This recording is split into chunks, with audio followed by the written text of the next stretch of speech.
മദ്യപാനം കേരളത്തെ കാർന്നു തിന്നുകൊണ്ട് നിൽക്കുന്ന മഹാവിപത്താണ്.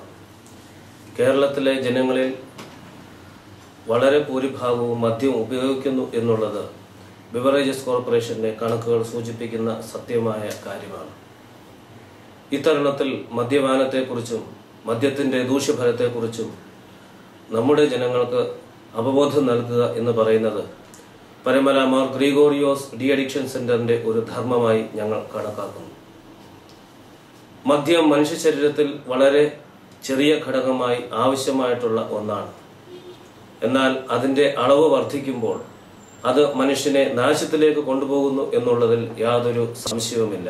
മദ്യത്തിന്റെ അളവിനെ പറ്റി അളക്കുവാൻ തക്കവണ്ണം BAC ബ്ലഡ് ആൽക്കഹോൾ കോൺസെൻട്രേഷൻ എന്ന പദമാണ് ഉപയോഗിക്കുന്നത്. രക്തത്തിലുള്ള ആൽക്കഹോളിന്റെ അളവിനെ സൂചിപ്പിക്കുന്ന അളവിന്റെ തോതാണ് BAC. അത് കൂടുന്നതനുസരിച്ച് മനുഷ്യന്റെ ശരീരത്തിൽ ആൽക്കഹോളിന്റെ അളവ് കൂടുകയും അതോടൊപ്പം തന്നെ മനുഷ്യനെ മാനുഷികമല്ലാത്ത അവസ്ഥയിലേക്ക് നിയന്ത്രിക്കുവാൻ തക്കവണ്ണം മദ്യം ശ്രമിക്കുകയും ചെയ്യുന്നു എന്നുള്ളതാണ് മദ്യപാനത്തിന്റെ വിപത്ത്. ഏറ്റവും ചെറിയ തോതിൽ നമ്മുടെ എല്ലാവരുടെയും മനുഷ്യ ശരീരത്തിൽ ആൽക്കഹോൾ അടങ്ങിയിട്ടുണ്ട്. അത് മനുഷ്യന്റെ ജീവന് ആവശ്യമാണ്.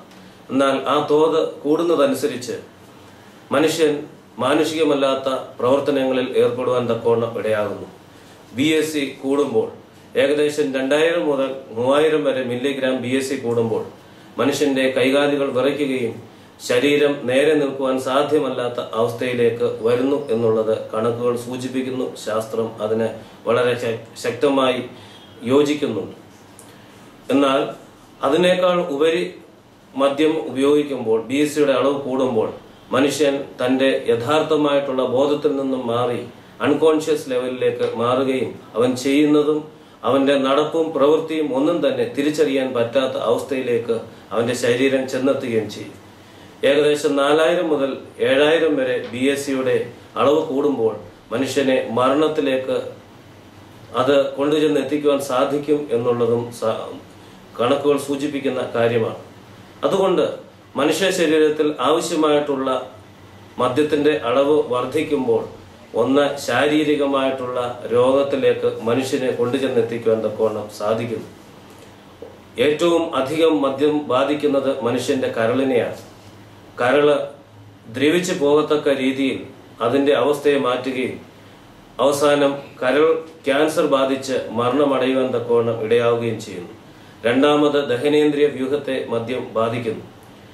നമ്മളുടെ ശരീരത്തിൽ കടന്നു ചെല്ലുന്ന ആൽക്കഹോൾ ആദ്യം ചെല്ലുന്നത് ആമാശയത്തിലേക്കാണ് എന്നുള്ളത് എല്ലാവർക്കും അറിയാം. ദഹനേന്ദ്രിയ പ്രക്രിയയെ വളരെ ദോഷമായി അത് ബാധിക്കുകയും മനുഷ്യന്റെ ദഹനേന്ദ്രിയ പ്രക്രിയയെ വളരെ കാര്യമായി അത് അപകടപ്പെടുത്തുകയും ചെയ്യുന്നു. ലഭിക്കുന്ന യഥാർത്ഥമായിട്ടുള്ള നല്ല ആഹാരങ്ങൾ ദഹനത്തിന് വിധേയമാകാതെ ശരീരത്തിൽ പുറന്തള്ളുവാൻ തക്കവണ്ണം ഇടയാകുന്ന അവസ്ഥയിലേക്ക് അത് മാറുന്നു. രണ്ടാമത് രക്തത്തിന്റെ പ്രവർത്തനത്തെ, ഒഴുക്കിനെ അത് ബാധിക്കുന്നു. രക്തത്തിൽ ആൽക്കഹോളിന്റെ അളവ് കൂടുമ്പോൾ രക്തം ചെന്നു ചേരുന്ന എല്ലാ സ്ഥലങ്ങളിലും അതിൻ്റെതായിട്ടുള്ള പ്രയാസങ്ങൾ കാണുവാൻ തക്കവണ്ണം സാധിക്കുന്നുണ്ട്. രക്തം കട്ടുപിടിക്കുവാനുള്ള കഴിവിനെ മദ്യം കുറയ്ക്കുന്നതിനാൽ ചെറിയ മുറിവുകൾ പോലും മനുഷ്യനെ മരണത്തിലേക്ക് ചെന്നെത്തിക്കുവാൻ തക്കവണ്ണം ഇടയാകും. ഹൃദയത്തിന്റെ പ്രവർത്തനം സാധാരണഗതിയിൽ നടക്കുന്നത് കൊണ്ടാണ് നാം എല്ലാവരും ജീവിക്കുന്നത്. എന്നാൽ മദ്യത്തിന്റെ അളവ് ചെല്ലുന്നതനുസരിച്ച് ഹൃദയത്തിന്റെ പ്രവർത്തനത്തിന് താളത്തിന് മാറ്റമുണ്ടാക്കുവാൻ തക്കവണ്ണം സാധിക്കുകയും ഇടയാവുകയും അത് ഹൃദയരോഗത്തിന് കാരണമായി തീരുകയും ചെയ്യും. ശ്വാസകോശ സംബന്ധമായ അസുഖങ്ങളും ഉണ്ടാകുവാൻ തക്കവണ്ണം മദ്യപാനം മൂലം ഇടയാകുന്നു എന്നുള്ളത് പഠനങ്ങൾ തെളിയിക്കുന്ന കാര്യമാണ്.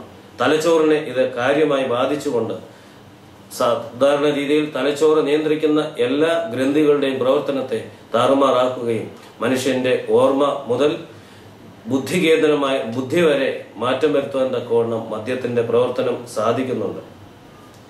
ഏറ്റവും കൂടുതൽ അത് പ്രയാസപ്പെടുത്തുന്നത് കുടുംബജീവിതത്തിലാണ്. പ്രത്യുൽപാദനപരമായിട്ടുള്ള പ്രവർത്തനങ്ങളെ അത് താറുമാറാക്കുകയും ലൈംഗിക ശേഷി തടസ്സമാക്കുകയും അതുമൂലം കുടുംബത്തിൽ വഴക്കുകളും പ്രയാസങ്ങളും പ്രശ്നങ്ങളും ഉണ്ടാകുവാൻ തക്കവണ്ണം സാധ്യമാകുന്നു. അതുപോലെ തന്നെ ചെറുപ്പത്തിലെ തന്നെ മദ്യപാനത്തിന് വിധേയമാകുമ്പോൾ അടുത്ത തലമുറയിലേക്കും മദ്യത്തിന്റെ ദൂഷ്യഫലങ്ങൾ ചെന്നെത്തുവാൻ തക്കവണ്ണം ഇടയാകുന്നു എന്നുള്ളത് യാഥാർത്ഥ്യമാണ്. മദ്യത്തിന്റെ ഇന്നത്തെ ഏറ്റവും വലിയ ഒരു ദൂഷ്യഫലമാണ് ക്യാൻസർ. മദ്യപാനം മൂലമുണ്ടാകുന്ന ക്യാൻസർ കരളിനും ആമാശയത്തിനും വായ്ക്കും എല്ലാം തന്നെ ക്യാൻസർ ബാധിക്കുവാൻ തക്കവണ്ണം മദ്യപാനം ഇടയാകുന്നു. അതോടൊപ്പം തന്നെ തലച്ചോറിനെയും അത് ബാധിക്കുവാൻ തക്കവണ്ണം ഇടയാകുന്നു എന്നുള്ളത് യാഥാർത്ഥ്യമാണ്. വൃക്കകൾക്ക് പ്രവർത്തനശേഷി കുറയ്ക്കുവാൻ തക്കവണ്ണം മദ്യപാനം മൂലം ഇടയാകുന്നു. ഡയാലിസിസിന്റെ അളവ് ഇന്ന് കൂടി വരുന്നത്, ആളുകളുടെ എണ്ണം കൂടി വരുന്നതും ഒരുപക്ഷെ മദ്യപാനത്തിന്റെ ഒരു ദൂഷ്യഫലമായിട്ട് കണക്കാക്കേണ്ടിയിരിക്കുന്നു. ഇങ്ങനെ മനുഷ്യന്റെ അനുദിന ജീവിതത്തിൽ മനുഷ്യനെ കാർന്നു നിന്നുകൊണ്ടിരിക്കുന്ന ഒരു വലിയ വിപത്താണ് മദ്യപാനം. ഒരുപക്ഷെ ചെറിയ തോതിൽ നാം ആഗ്രഹിക്കും, കൂട്ടുകെട്ടുകളിൽ നിന്നും ആഗ്രഹിക്കും, ചെറിയ സന്തോഷങ്ങൾക്ക് വേണ്ടി ആഗ്രഹിക്കും, അതിലേക്ക് നാം സന്തോഷങ്ങൾക്ക് വേണ്ടി അതിലേക്ക് നാം കടന്നു ചെല്ലും. അത് ഒരുപക്ഷെ നമ്മുടെ ജീവിതത്തെ മാറ്റിമറിക്കുന്ന ഒരു വലിയ വിപത്തായി മാറുവാൻ തക്കവണ്ണം ഇടയാകുന്നു. മദ്യപാനം 5 തലത്തിലാണ് മനുഷ്യനെ ബാധിക്കുന്നത്. ഒന്നാമത് ശാരീരികമായി. മുമ്പ് പറഞ്ഞിട്ടുള്ള എല്ലാ കാര്യങ്ങളും ശരീരത്തിന്റെ എല്ലാ പ്രവർത്തനങ്ങളെയും താറുമാറാക്കത്തക്ക രീതിയിൽ ശാരീരികമായിട്ടുള്ള എല്ലാ പ്രവർത്തനങ്ങളെയും മദ്യം താറുമാറാക്കുന്നു. തലച്ചോറ്, നാഡീവ്യൂഹം, ഹൃദയം, ശ്വാസകോശം, കരൾ, ആമാശയം, വൃക്കകൾ എന്നീ മനുഷ്യ ശരീരത്തിലെ പ്രധാനപ്പെട്ട എല്ലാ അവയവങ്ങളുടെയും പ്രവർത്തനത്തെ സാരമായി ബാധിക്കുവാൻ തക്കവണ്ണം മദ്യപാനം ഇടയാകുന്നു.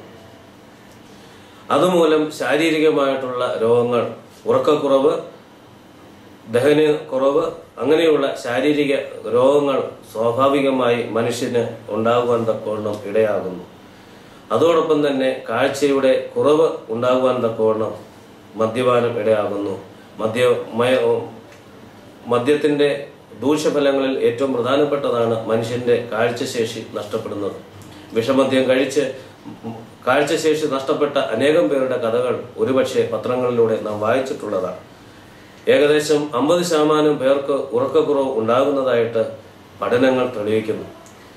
55% പേർക്ക് തലവേദന ഉണ്ടാകുന്നതായിട്ട് കാണുന്നു. ഏകദേശം 24% പേർക്ക് കൈവിറയിലും 8% പേർക്ക് ഓർമ്മക്കുറവും ഉണ്ടാകുന്നു. മനുഷ്യ ജീവിതത്തെ, സ്വാഭാവികമായിട്ടുള്ള ജീവിതത്തെ വളരെ പ്രതികൂലമായി ബാധിക്കുന്ന ഒന്നാണ് മദ്യപാനം. രണ്ടാമത് മനുഷ്യന്റെ മാനസികമായിട്ടുള്ള അവസ്ഥ, മനഃശക്തിയെ താറുമാറാക്കുന്ന ഒന്നാണ് മദ്യപാനം. മാനസികമായിട്ടുള്ള വിഭ്രാന്തി, മനോരോഗങ്ങൾ, ആകാംക്ഷ, ഉത്കണ്ഠ, വിഷാദം, ഭയം, ആത്മധൈര്യക്കുറവ്, അപകർഷതാബോധം, കുറ്റബോധം, സ്വയം വെറുപ്പ്, ആത്മഹത്യ പ്രവണത തുടങ്ങിയ പ്രശ്നങ്ങൾ മദ്യപാനം മൂലം ഉണ്ടാകുന്നു എന്നുള്ളത് പഠനങ്ങൾ തെളിയിക്കുന്ന കാര്യമാണ്. ഏകദേശം 32% ആളുകൾ മാനസിക രോഗികളായി മാറുന്നു എന്നുള്ളത് കേരളത്തിലെ പഠനങ്ങൾ കാണിക്കുന്ന ഒന്നാണ്. അതോടൊപ്പം തന്നെ അയഥാർത്ഥമായിട്ടുള്ള കാര്യങ്ങൾ യാഥാർത്ഥ്യമാണെന്ന് ചിന്തിച്ചുകൊണ്ട് ഹാലൂസിനേഷൻ പോലെയുള്ള രോഗങ്ങൾ ഉണ്ടാകുവാൻ തക്കവണ്ണം ഇടയാകും. അതുപോലെ ഭയം, മറ്റുള്ളവരോട് ഇടപഴകുവാനുള്ള പ്രയാസം, സംശയരോഗം കുടുംബജീവിതത്തിൽ ഏറ്റവും താറുമാറാക്കുവാൻ തക്കവണ്ണം ഇടയാകുന്ന ഒന്നാണ്. അതുപോലെ തന്നെ മനുഷ്യ ശരീരത്തിന്റെ വിറയല് സ്വാഭാവികമായിട്ടുള്ള പ്രവർത്തനത്തെ തടസ്സപ്പെടുത്തുവാൻ തക്കവണ്ണം ഇടയാകുന്ന ഒന്നാണ്. കുടുംബത്തിൽ സ്വസ്ഥതയില്ലാത്ത അവസ്ഥയിലേക്ക് മദ്യപാനം കൊണ്ടുചെന്നെത്തിക്കുന്നു. സംശയരോഗം മൂലം ഭാര്യയെ വർദ്ധിക്കുന്ന ഭർത്താക്കന്മാർ, ചെയ്യുന്ന ജോലിക്ക് അല്ലെങ്കിൽ ജോലി സ്ഥിരതയില്ലാതെ വരുന്ന അവസ്ഥ, മദ്യപാനം മൂലം കൈവിറയലും ശാരീരികമായിട്ടുള്ള ശേഷിക്കുറവും ഉണ്ടാകുമ്പോൾ ഏർപ്പെട്ടിരിക്കുന്ന ജോലിയിൽ പരാജയവും ജോലി നഷ്ടപ്പെടുന്ന അവസ്ഥയിലേക്കും ചെന്നെത്തുവാൻ തക്കവണ്ണം ഇടയാകും. ആത്മീക തലത്തിലും മദ്യപാനം മനുഷ്യനെ പ്രയാസപ്പെടുത്തുന്നു. മദ്യത്തിനും മയക്കുമരുന്നിനും അടിമപ്പെട്ട് കഴിയുമ്പോൾ ദൈവികമായിട്ടുള്ള ചിന്തകളിൽ നിന്നും അകന്ന് ലോകപ്രകാരമുള്ള മ്ലേച്ഛ ചിന്തകളിലേക്ക് പോകുവാൻ തക്കവണ്ണം ഇടയാകും. വർദ്ധിച്ചു വരുന്ന ബലാത്സംഗങ്ങളും മറ്റ് പ്രവർത്തനങ്ങളും എല്ലാം തന്നെ ഒരുപക്ഷെ മദ്യപാനത്തിന്റെ ഒരു പരിണിത ഫലമാണ്. കേരളത്തിൽ ഇന്ന് വർദ്ധിച്ചു വരുന്ന അപകടങ്ങളിൽ ഭൂരിഭാഗവും മദ്യപാനത്തിന്റെ ആഫ്റ്റർ എഫക്റ്റ് ആയിട്ട് ഉണ്ടാകുന്നതാണ് എന്നുള്ളത് പലരും പഠനങ്ങൾ തെളിയിക്കുന്ന കാര്യമാണ്. മദ്യപിച്ചുകൊണ്ട് വാഹനം ഓടിക്കുമ്പോൾ അറിയാതെ തന്നെ അപകടത്തെ വിളിച്ചു വരുത്തുകയാണ്. അത് സമൂഹത്തിന്റെ പൊതുവായിട്ടുള്ള പ്രവർത്തനത്തെ ബാധിക്കുന്നു. സാമൂഹികമായിട്ടുള്ള ബന്ധത്തിൽ മദ്യപാനം മനുഷ്യനെ വളരെ പുറകോട്ട് മാറ്റുന്നതായിട്ട് കാണുവാൻ തക്കവണ്ണം ഇടയാകുന്നു.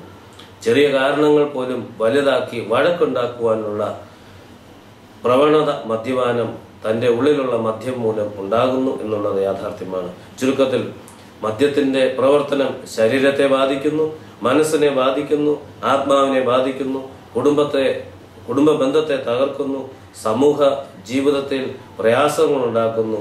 അങ്ങനെ മദ്യപാനം ഒരു രോഗത്തിന്റെ അവസ്ഥയിലേക്ക്, രോഗിയുടെ അവസ്ഥയിലേക്ക് നമ്മെ കൊണ്ടുചെന്ന് എത്തിക്കുന്നു എന്നുള്ളത് നാം മനസ്സിലാക്കേണ്ട കാര്യമാണ്. ഒരുപക്ഷെ തമാശയ്ക്ക് വേണ്ടിയോ രസത്തിന് വേണ്ടിയോ ഒരു കമ്പനിക്ക് വേണ്ടിയോ മദ്യപാനത്തിലേക്ക് പ്രവേശിക്കുമ്പോൾ അത് ജീവിതത്തെ തന്നെ നശിപ്പിക്കാൻ തക്കവണ്ണം ഇടയാകുന്ന വലിയ മഹാവിപത്തിന് നാം കടന്നു ചെല്ലുകയാണ്, മഹാവിപത്തിലേക്ക് നാം കടന്നു ചെല്ലുകയാണ് എന്നുള്ള ബോധ്യം ഉണ്ടാകണം. അതുകൊണ്ട് മദ്യപാനം ഇന്ന് രോഗമായി കണക്കിടുകയും അതിന് വേണ്ട ചികിത്സകൾ തക്ക സമയത്ത് നേടിയെടുക്കുവാൻ തക്കവണ്ണം ജനങ്ങളെ പ്രബോധിപ്പിക്കുകയും ചെയ്യുന്നു. പരുമല ഡി അഡിക്ഷൻ സെന്ററിൽ അതിനുള്ള സൗകര്യം ഇപ്പോൾ വളരെ നല്ല രീതിയിൽ ലഭ്യമാണ്. വന്ന് താമസിച്ച് ചികിത്സ നേടിയെടുക്കുവാൻ തക്കവണ്ണം ഇടയാകും. ഏകദേശം 21 ദിവസം വേണ്ടിവരുന്ന ഒരു ട്രീറ്റ്മെന്റാണ് മദ്യപാനത്തിൽ ഉള്ളത്. ആദ്യം ചെയ്യുന്നത് ശരീരത്തിലുള്ള മദ്യത്തിന്റെ അളവിനെ കുറയ്ക്കുന്ന ട്രീറ്റ്മെന്റാണ്.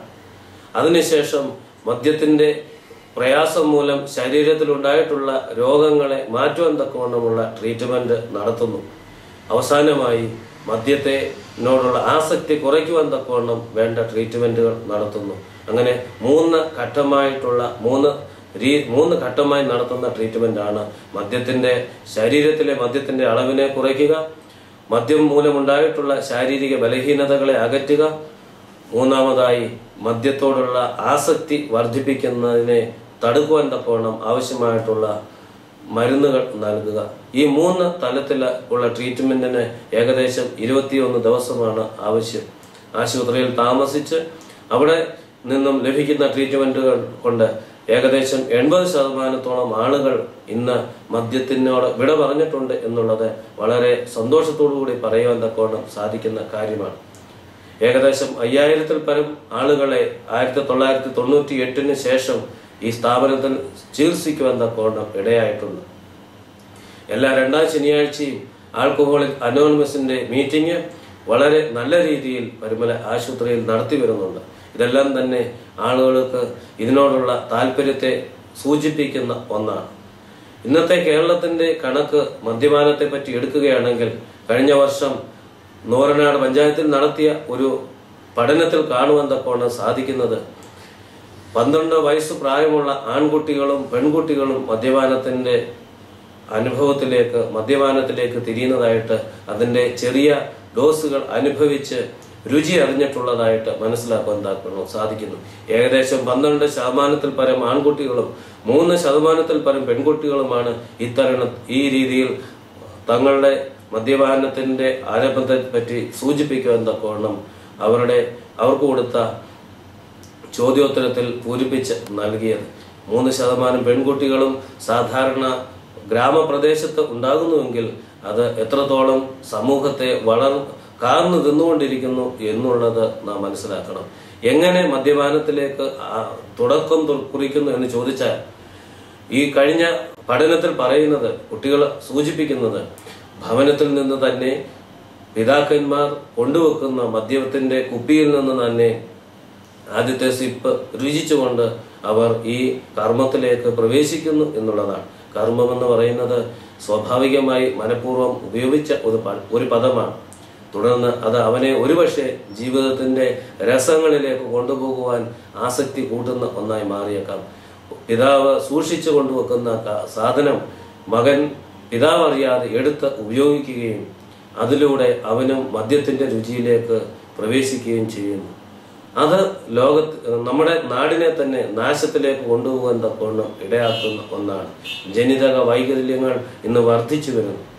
മദ്യപാനത്തിന്റെ റേറ്റ് കുറയുമ്പോൾ, മദ്യപാനത്തിന്റെ വയസ്സ് കുറയുമ്പോൾ, അതുമൂലം അതിനുശേഷം മദ്യപന്മാർക്കുണ്ടാകുന്ന കുഞ്ഞുങ്ങൾക്ക് ഡയബറ്റിക്സ് തുടങ്ങിയ എല്ലാ രോഗങ്ങളും വരുവാൻ തക്കവണ്ണം ജനനത്തിൽ തന്നെ ഇടയാകുന്നു. ശാരീരിക വൈകല്യങ്ങളുള്ള കുഞ്ഞുങ്ങൾ ഈ ലോകത്തിൽ ജനിക്കുവാൻ തക്കവണ്ണം ഇടയാകുന്നു എന്നുള്ളതും മദ്യപാനത്തിൻ്റെ ദൂഷ്യഫലമാണ്.